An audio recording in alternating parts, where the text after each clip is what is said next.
I'm back with 3 more myths, 3 more excuses that people make for not doing yoga at home, and we are going to break them down, change your mindset, get rid of those excuses for good.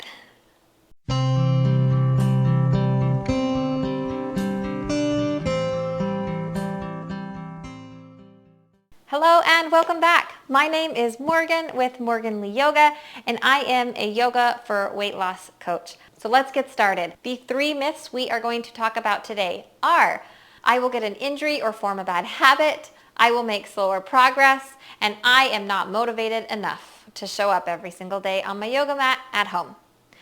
Let's break these down right here, right now. Number 1, I will get injured or form a bad habit. Now, first of all, maybe, but let me give you some advice from a yoga teacher and someone who has done yoga at home. Injuries can happen anywhere. They can happen from overuse, from bad alignment, from a bad cue from a teacher, but most of the time they come from not listening to our own bodies, and you can do that at a yoga studio or at home. So I encourage you, when you are practicing yoga on your own at home, to listen to your body. You know your strengths. You know your limits. If a teacher is asking you to hold a pose a little bit too long and you can feel that your form is off in a plank or a side plank or your downward dog and you're just getting tired, lean into that. You don't need to push yourself further than is necessary. And I will say this, the same thing is in a yoga studio. So either direction, slow down, listen to your body, and just know your own limits. Back off a little bit. If you're in pain, if anything hurts, back off a little bit.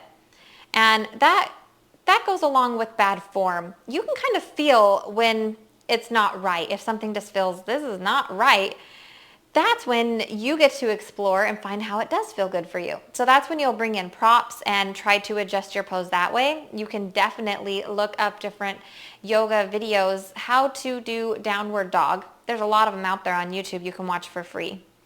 And then the next piece of advice I would have for you is to bring in a mirror. I don't recommend this for every time you step on your yoga mat, but if you are worried about your form, bringing in a mirror can help you bring that awareness of where you are in space on your mat. So you might think that you have a very tall warrior, nice and long here, but then let's say you bring out that mirror and you realize you're actually like this, and you didn't even know it. You're able to bring it back towards center. Little shifts like that. But I'm going to be 100% honest here. That's not why we show up on the yoga mat. We don't show up on the yoga mat to have the perfect warrior two. We show up on the yoga mat to connect to our mind and our body. If that's what you're doing, then you have the perfect form already. So the moral of that is listen to your body, adjust as needed, and learn as needed from videos on YouTube. Okay. Let's move on to the second excuse or myth about doing yoga at home, and that will be, I will make slower progress. Let me allow you to shift that mindset of what progress looks like. Why does progress have to look like a straight linear line of going from not being able to do the splits to doing the splits, and that's how you see progress?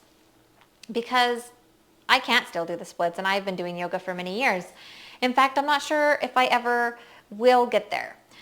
And I don't know if I want to, but that's not the point. The point is, who the heck cares how long it takes me to do the splits? If I keep showing up on my mat every day, I keep connecting to my breath, and I keep working on my mindset, my focus, and building that inner strength, then it doesn't matter how fast I am making progress on my yoga journey. That's what I would like you to challenge yourself with.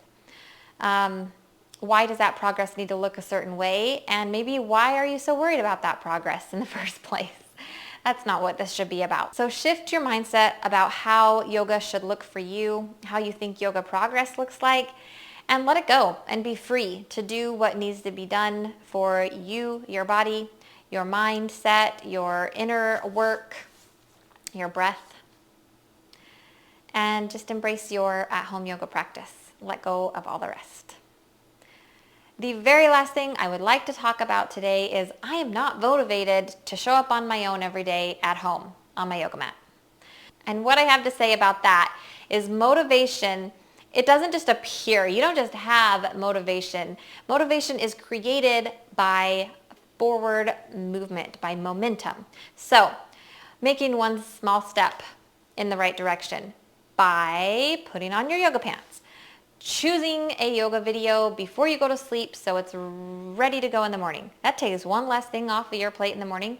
I'll tell you what, sometimes I wake up in the morning and I want to do yoga. I don't want to teach myself. So I spend 10 minutes looking on YouTube for a video. My motivation just shoots down so fast.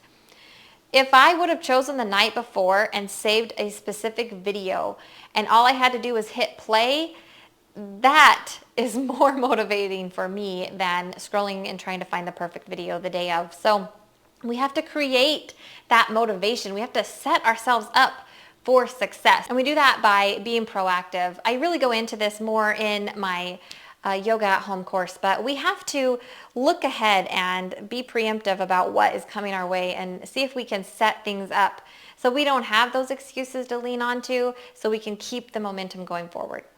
And a way that I really enjoy doing this is using goals. Goals are a great way for me to stay motivated personally. I use them to keep me showing up. So maybe I have a goal of getting so many minutes on my mat per week. I do goals like that instead of days because it's very easy to let life get in the way and I skip a day and then bam, my goal goes out the window. But if I have a goal of getting 75 minutes on my mat in 1 week and I get to Saturday and I have only done 5 minutes, well, I can still reach that goal. I can get in a 65, 70-minute class on Saturday and I've reached my goal. So that goals are a whole nother thing, but on how to set them and make them for success. But anyway, motivation. You create it. It's not just there. So let go of that notion of it's just going to magically float down and I'm going to be motivated to show up on my mat every day, because you're not.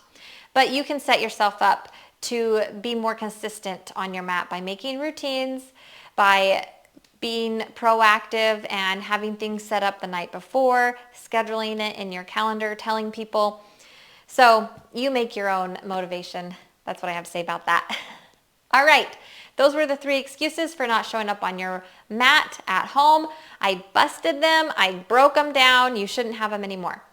If you are excited and ready to start your home yoga journey, please click the link below. Download my Getting Started guide today. It'll walk you through 5 steps to start your home yoga practice, and you'll be well on your way.